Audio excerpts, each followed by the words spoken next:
panel discussion now on what can I do with my arts degree, and I'm delighted to welcome our three panelists. We have Deborah Seton, who's a career officer with IT Sligo. We have Adette Ring, who's also a career officer with IT Sligo, and we have Claire Murphy, who's a career development advisor at the College of Arts in NUI Galway. Thank you to all of you for joining us here today at the Grad Ireland Summer Fair. It's great to have you here. I suppose arts degrees, students, when they have an arts degree, there's the common perception seems to be, okay, this is a first step on a road to whether you lead to further study or to a conversion course or to a master's. So can you give me maybe your own take on, Deborah, what an arts degree actually means in terms of setting yourself up for a career, and is it undervalued in terms of a degree in itself? Yeah, there's a lot of detail there to unpick, Rory, in that question. No problem. That's why I asked you first, Deborah. In terms of an art degree, I think what the students and graduates of art degrees really need to remember is the value of that degree and the skills and the kind of values that they bring from it. So it's that creativity, it's that originality, things that actually can't really very easily be replicated with AI, which I think is a really important point, as so many more careers and jobs are being automated. So I think, yes, I think for some, taking an arts degree is a stepping stone, and sometimes you'll hear the phrase gateway careers. So it means, they take it as a starting point and a gateway to opening up other doors. So yeah, absolutely, some would take their degree, and it's a point on their career journey. And let's face it, all careers are a journey now. There's not one straight path. There's wiggles and jiggles and all sorts.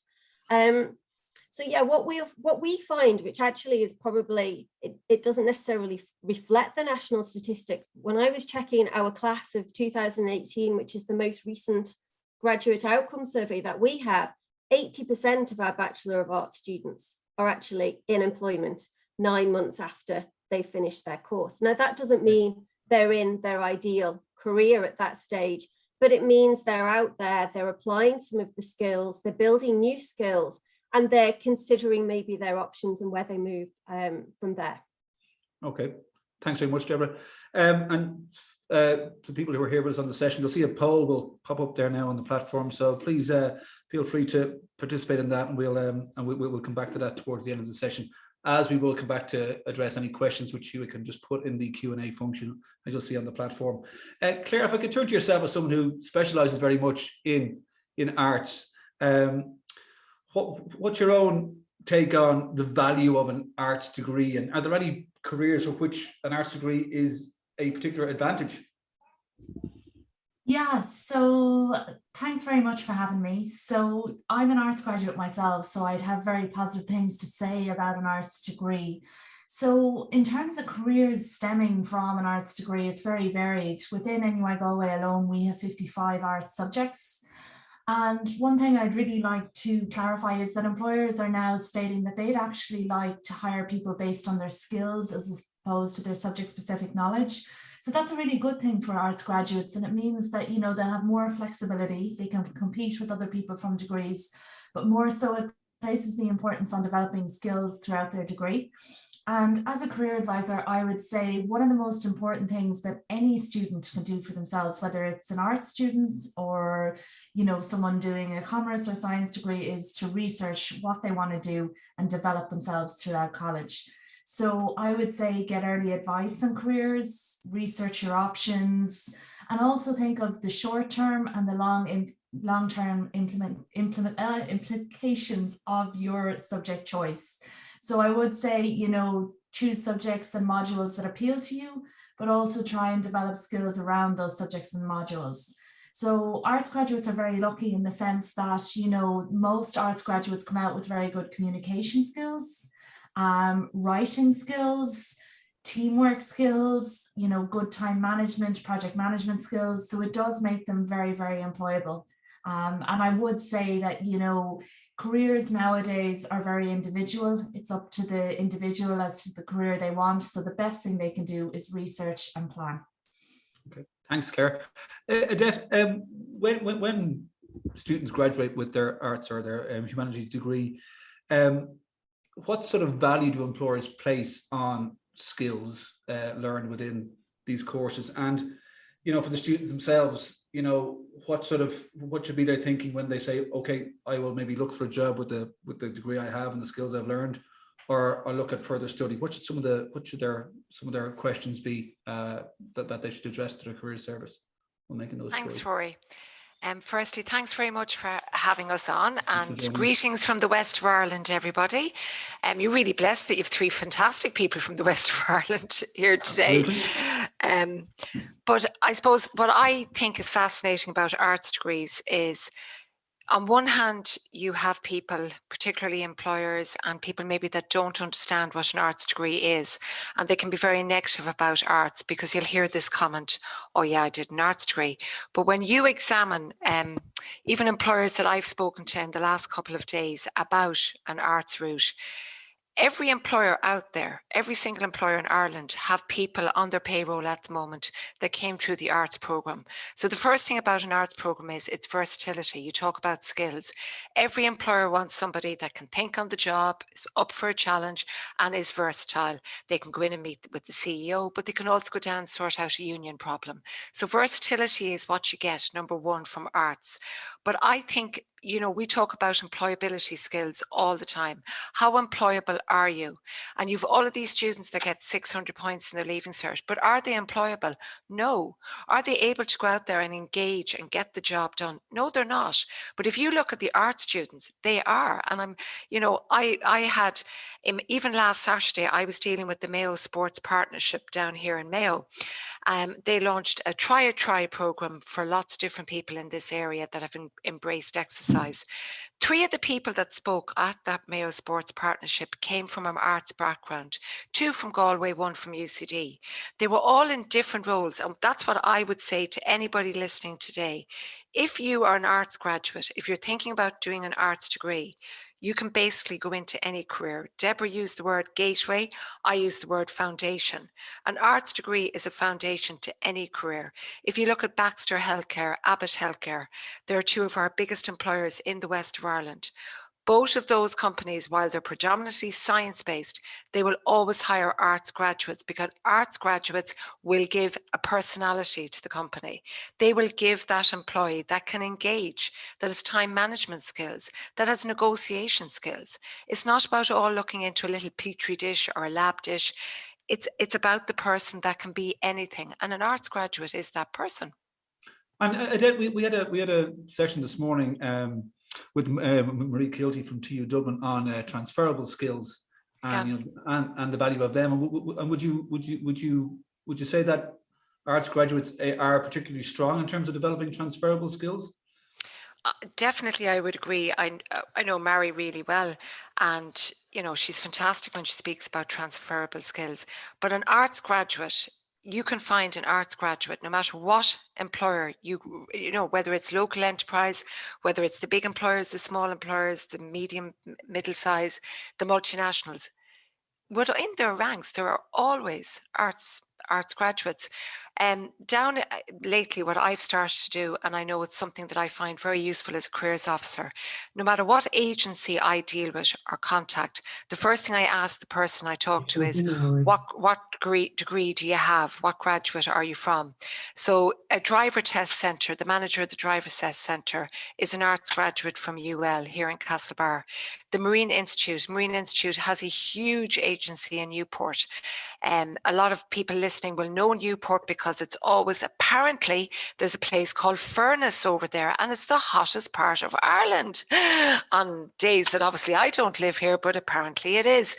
And in the Marine Institute, 2 of the girls that I spoke to there recently, both of those started off with an arts degree, one from UCD and one from DCU, the joint honours in DCU. Then she transferred into politicals. I know our politicians down here, and this is another thing we don't realise, a lot of our radio presenters, a lot of our politicians, all of these household names, we hear them every day because, let's be honest, we got to know them so well because of the coronavirus, whether we wanted to or not. Most of those have arts degrees. So you talk about transferable skills. Let's be honest, and arts graduates, gosh, they're like Houdini. They can become anything. They can get, they can go into anything, get out of anything. I think I should go back and do an arts degree myself, Claire. What do you think? Will you have me? Definitely. Thanks for that. Deborah, the fact is though that a lot of students will use their arts degree as a foundation or a gateway, and they will, pursue further study. So what are some of the considerations that, they should bear in mind when they're going to talk to their careers advisors about their next step in terms of study after they have their arts degree? Yeah, so in terms of a careers office, we're there throughout the whole calendar year. So we're not just there in semester 1 and semester 2, we're there in the summer holidays too. So this is a really good time and opportunity to approach the careers officers or career coaches within your career services. And, our role is to help the students to make decisions, make well-informed and realistic decisions about the future. So we will challenge ideas, we will open the doors and open ideas and kind of talk through the kind of different options and talk through maybe what suits that particular individual. It's really important when you're looking at a career that you really do look at what you value, what it is you want, what it is you enjoy, what you're good at. And yes, you do need to look at kind of the economic kind of gain of careers, but a really good starting point is to just stay true to what it is you enjoy and what it is you're good at. And if you stay true to that, you won't go far wrong. And be open, be flexible, be adaptable, have that curiosity. You'll hear a lot of employers at the moment when they're talking about some of the key kind of skills that they're looking for from employers. It's curiosity to learn is mentioned all the time. So having that open mind, having that curiosity, having that openness to continue your studies, whether that be through a formal education route in terms of going back to full-time, or maybe part-time whilst you're working, study to upskill, or it may be professional certifications. It's kind of having that open mind and having that open door. And a lot of the career services, we do have these psychometric tests available that the students can do as a starting point before they come and meet us, and they can bring their the results of these tests, and we can talk those through with them. And sometimes that can be a good starting point, and it can be a good way for the students to start thinking and start maybe considering things that they perhaps have never considered before. And obviously Grad Island is a really good source of information. Thanks. So you can always go on and have a look at what can I do with such a degree, or have a look at particular sectors. And again, that might just help you to just maybe look outside perhaps the kind of the specific focus that you had. And it might just kind of, that diversification sometimes can open lots of doors. Sure, I'm a psychology graduate, and and I've been a careers officer for the last 20 years. So there's lots of doors open. Don't pigeonhole yourself, is what I would say.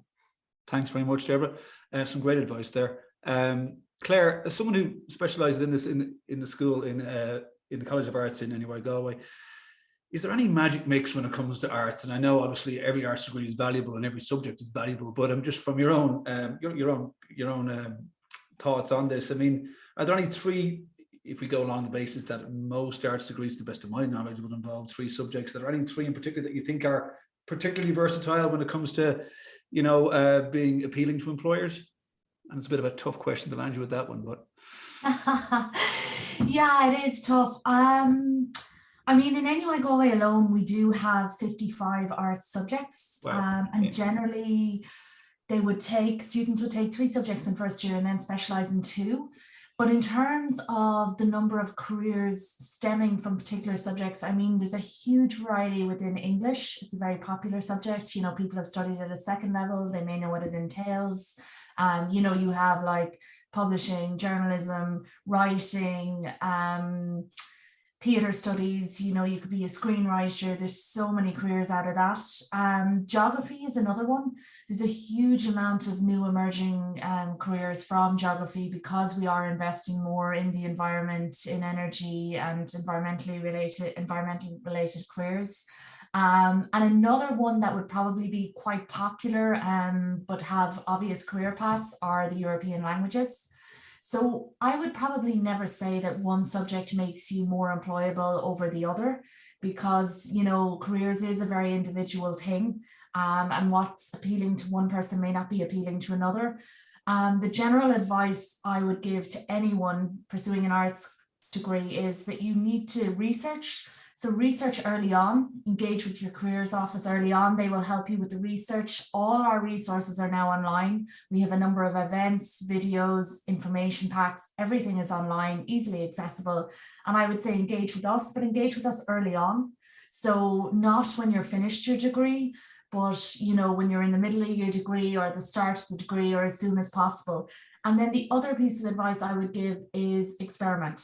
So experiment with summer internships, taster days. There's a lot of digital badges now, any work experience you can get, whether it's through volunteering, and all of them will make you more employable regardless of the arts subject that you've chosen to study. Okay. Thanks, Claire. Odette, and just building on what Claire said there, like in terms of providing real practical advice for art students who may be listening on this session, how can you best accentuate the positives in an interview if you're someone who has got your arts degree, obviously, but you've also done an internship, you've done some work experience in a few different industries, be they business or be they entertainment, be they not-for-profit. So you have some idea of where you may like to work, and if you manage to get an interview in that particular sector, how do you best accentuate the positives of the degree that you have? Okay, definitely when you say there about interviews, going back to the, let's say, the not failed, but tested route is practice, practice, practice. The more mock interviews that anybody does, the more successful they're going to be at an interview. We're all working at home at the moment. I have a son, he's in UCD, he had to secure an internship. A lot of our students out there listening at the moment know this route, that for your summer, you must get an internship. So you end up this mad number where you have all these thousands of people that apply. And let's be honest, there are so many sites out there that help you with your CVs, that most people's CVs, there's tiny little margins of difference between people's CVs. So it is coming down more and more to your interview skills, how you have that wow factor. What can you say? And I hate using that word, the wow factor, because what is somebody else's wow might be somebody else's ow. So, it's really important that you practice. And I know with my son, we are definitely ready to say goodbye to each other for a year. And if he feels like moving to Australia, that's good with me. Because of all the interviews that we've done. But the more you practice, the better you get. So he did get his internship, and that was from literally over and over again, practicing, practicing, practicing. So if you've got a certain skill set that you want to get across, the best way an employer is going to listen is if you create a story around that skill set, if you appeal. Employers may have 10 interviews in one morning. Who are the person they're going to remember? Okay, what color have you got? What color have you on? Have you a bright color? Have you a dark color? I'm not saying to go in and wear a mad color, but have something. What's your background like? What have you got in your background? Will they remember something? And most importantly, how are you going to tell the story about that skill that you achieved? I mean, over and over again, people say, oh, I have good communication skills, I have good time management skills, I have good organizational skills. Tell a story of why you have that. Maybe you organized a 5K during lockdown. Maybe you decided that your athletics club needed help. Maybe you played Gaelic. Maybe you organized an online bingo night for all of your teammates. But have a story, make them remember you. When all of us, if we were on an interview board right now, we interviewed a student, who are we going to remember? If we interview 10 people with the same degree, the same CVs, the same results, we're going to remember the person that tells us a story. So it's that simple. Make your skills stand out and highlight them through a story. Okay, thanks for that. We do have some questions coming through here, so I'm going to turn to them if that's okay. And the questions are obviously very particular to each person's particular situation. So if we don't give you all the information we need, we would say the first point of call should be just go to your career service, talk to them. They're eminently qualified to help you make your next step.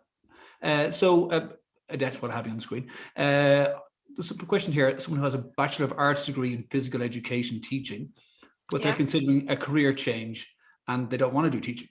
Any ideas of what their options could be to progress in what they have now, or what's open to me, or what would be a good next step for them with that sort of degree? Okay, so you said a Bachelor of Arts in Physical Physical Education. education, yeah. Okay, so they went into this to become a PE teacher. Okay, they must have some interest in sport. There's some reason why they did sport. So let's be honest. I don't know what websites they're looking at the moment. I'm on Athletics Ireland, Cycling Ireland, Triathlon Ireland, nothing but jobs available in all these different organisations. You don't have to be a teacher. Where's their local sports partnership? And most of the sports partnerships that I engage with in the West, they always look for intern first, maybe get an intern position with one of those this summer, see the different roles that are out there. They don't have to instruct in whatever their sport is, but maybe there's a management role, maybe there's an admin role, maybe there's some role that they could be excellent at. One of the ladies that I know, the girl in the Mayo Sports Partnership, was a PE teacher for years, and now she heads up the Mayo Sports Partnership. So all of last week, she went round to all of our national schools in Mayo and launched the little cycling programme. Anybody that was watching the news last night, it was on the RTE News, where Cycling Ireland have introduced a cycling campaign for our children in the national school. Another thing you can do from PE is, what about the whole nutrition, health focus, the Food Do campaign, the National Heart, the CRE, all of those areas are looking for people to go out and promote the healthy message. And sometimes it's not about you and I and Deborah and Claire, but it's about, again, the younger, the schools, the kids. There's a huge push on at the moment to retain girls in sports, women in sports, Sports Ireland. There is so much money involved in hiring people. All of these agencies, Rugby Ireland, GA, sports, soccer, you name it. They have vacancies for people that have an interest. So you know what? Maybe this person is right not to teach in PE. There's loads of opportunities out there for them. If they want as well, a lot of the sports scholarships within the colleges, they have a lot of vacancies for people that they recruit, talent spotters, to go out to the athletics, to the races, and spot the people and approach them and say to their parents, have you thought about coming to UCD or Galway? NUI Galway have fantastic sports scholarship. So does IT Sligo, don't we, Debs? We've great one altogether. So, you know, I think anybody that's in that field, there are so many jobs out there for them. Great, thank you so much. Deborah, if you don't mind, I've a few more here. Someone who has a Bachelor of Arts from UCD in History, French and Italian, and then they have a postgrad diploma in International Relations, and they're looking where would be a good place to use these skills. I mean, off the top of my head, I'm thinking the European Union and institutions like that would be, you know, a sensible option. But any thoughts on where would be a good fit for someone with those broad range of skills? Well, someone with languages shouldn't have any problems at all at finding jobs. You know, companies from all range of sectors and industries are all looking for people with language skills. So, you know, all they've got to do is log on to any website, put in their languages, and it'll give them a whole plethora and a whole diverse range of different kind of opportunities for them.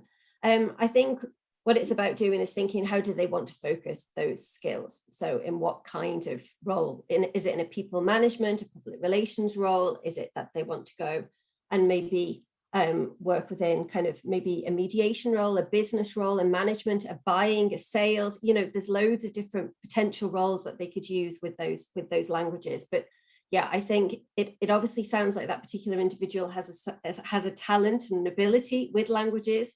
So get onto Grad Island today and just have a look at those jobs that are out there in those companies. You know, there's lots of international kind of graduate programs that seek languages as either an essential requirement or as a desired requirement. So yeah, and it all depends then in terms of whether they want to travel with the languages or maybe they want to stay in Ireland. So they need to think about where it is they want to be based within that particular company or organization too, but they should be extremely versatile.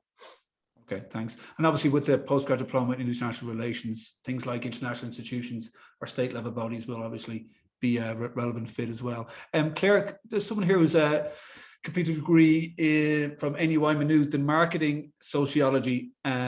So for them, communication, interpersonal skills and creativity are important in the workplace. And what alternative career paths could you maybe think of that they look into rather than a specific marketing role, Claire? What are some of their avenues that could be open to them. Someone with marketing and sociology, and who are big on communication, interpersonal skills, and have a large streak of creativity in them. Wow, yeah, so it would be hard to narrow it questions, these down. ones. So, yeah, brilliant question. I think to nearly echo what Deborah said, it's really to kind of assess the skills that you have and to match them with what employers are looking for. The publicjobs.ie, they've launched a variety of graduate programs. Graduate programs are really good for training up students and helping them to specialize. Because really, you know, with an arts degree, it's a fantastic degree. You have a lot of skills, but graduate programs will help you to specialize in a certain area. So what would be the kind of non-traditional or careers associated with sociology and marketing? I would say communications. The publicjobs.ie have just rolled out a whole campaign to try and increase their amount of communications officers. With sociology, I would also say, you know, looking at maybe policy jobs, policy analysts, policy advisors, the likes of TikTok, Facebook, LinkedIn, all hire those. Again, it's it would relate back to what did you do within your degree, like certain modules, and how can you build on them. You know, there's some people go into human resources, some people go into technical writing, a huge range, but I probably need a little bit more information on that specific person to advise better. So I would say, listen to that student. Please get in touch with the Career Service in Maynooth, and they will help you with more, you know, direct advice that will definitely be able to help you out. We ran a poll at the start of this saying, do our students feel that their degree is holding them back from getting a graduate job? 55% said yes. Obviously 45% said no. So, and one more final question here, since I started with you, Deborah, I'll finish with you as well, because we're running out of time, unfortunately. And a student is here saying, you know, that while arts subjects allegedly provide students with a lot of options after graduation, and that's something that we have discussed a lot here, and Adette in particular has highlighted the many different roles that they now fill. The student says that they often feel as though art students are forced into careers, but find their career options in other areas. Are there any careers out there that you could think of that are specifically or more directly suited to arts subject graduates? It's a tough question. Yeah, it depends on what art course they've particularly done, or what area. As you say, there's 55 alone, and then you like Galway. Yeah. So there's artists, there's we have social care, early educators, we have teaching, we have sculptors, we have designers. You know, a lot of people are using their IT skills in terms of design. There's a plethora of different opportunities. But I think going back to that poll, Rory, I think it's really important that the students themselves know the value and they understand the value of what they've gained from their course, and they make the most of it. So going back to what Adette was saying earlier, it's really important that when you're applying for these jobs, when you've done your research, you know, you've identified what it is you want to do, that you really look at the skills, the essential criteria, look at the detail of the job specs, and make sure that you're able to relate that back and resonate that with maybe internships, work placements, community engagements, and the actual detail of what it is that you've gained from your actual degree, and be able to market that. And that's where the careers officers can help. Thanks. We have 1 minute left. Yeah, please, Claire. Just, you know, you gain a lot from your arts degree, and you may have a dream job or a dream career in mind, and Deborah already touched on that, but you may need to do something in the interim to develop the maybe 1 or 2 missing skills or missing attributes, and that's why you might do further study or go into a job, and it may not be your forever job or your dream job, but you'll certainly learn from it, and hopefully it will be the stepping stone to help you get that dream job or dream career. So I do agree with Deborah. It's really, really important that you realize, you know, the value of an arts degree and the foundational knowledge and skills that it provides you with, so that you can get a good job upon graduation. Thanks, Claire. Adette, just we have 1 minute left, literally. So any closing words of reassurance or support for arts graduates who are starting out their career? Listen, I would say to every art graduate that's listening in this morning, you're the lucky one. You've got a fantastic degree. You can go into anything. As one last 10-second, one of the students I dealt with earlier on this summer, a fantastic lady, she had come from Cork, from UCC, had done her arts in UCC. Sociology was one of her subjects. She has now gained a place to do a master's in speech and language therapy in Edinburgh.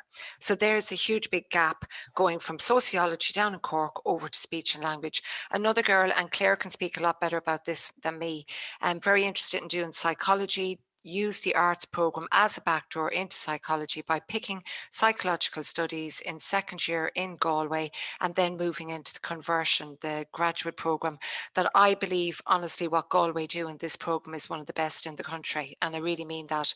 So look, there's two different areas, a speech and language therapist and a psychologist. So come on, you're doing a fantastic degree. It is one of the best in the country. That's great, Odette. Listen, I think they're great words to close on. Thanks so much to Deborah, to Claire, and to Odette for joining us here. And thank you to you all for sending in your messages and comments. Really are greatly appreciated.